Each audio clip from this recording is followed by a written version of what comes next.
Kevin Rosofsky from Evolution Sports. I'm here to follow up on the core series I started before. We're going to talk about how to train your core. We're going to start with the anti-extension muscles. So these are the muscles in front of your core.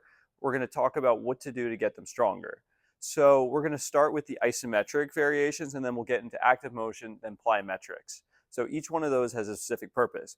So for the regression, you want to start with isometric. So what Liv's doing is the heel tap. So she's tightening her core, flattening her back on the ground, and she's tapping one leg at a time reciprocally. This is a good place to start because there's not a lot of stress going through from a motion standpoint, and it just stays in one position. Our next exercise is the kneeling band overhead press. This is another isometric exercise, but it uses different variables.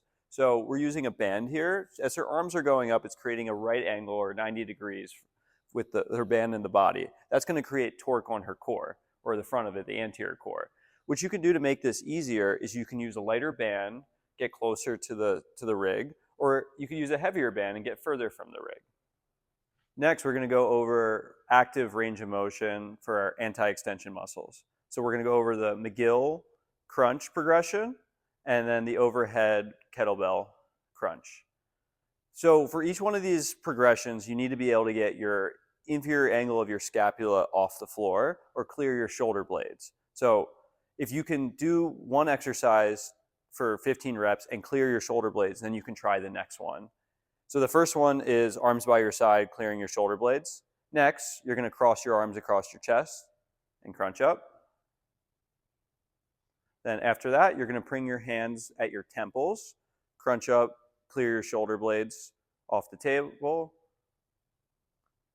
And then next, you're going to bracket your head at a right angle, straightening one of your arms. There you go. And then crunch it up, clear your shoulder blades all the way off. So you want to clear the bottom of the shoulder blade right there.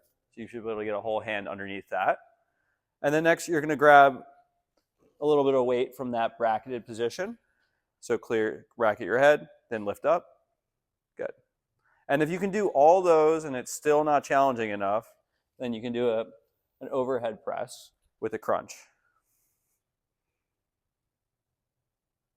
Usually I would have this pre-stage where we're doing speed progressions with active range, but if you can clear those and you really want to challenge yourself, you can try plyometric throwing. So in this, we're working on explosiveness from our core. So our anti-extension muscles are quickly propelling ourselves forward and throwing the ball against the wall. So this is a quick and dirty for core testing to core activation to active range to plyometrics. There's some steps in between and everybody's a little different, but feel free to give us a like. Again, Kevin Rosofsky, Evolution Sports. Like, follow, subscribe.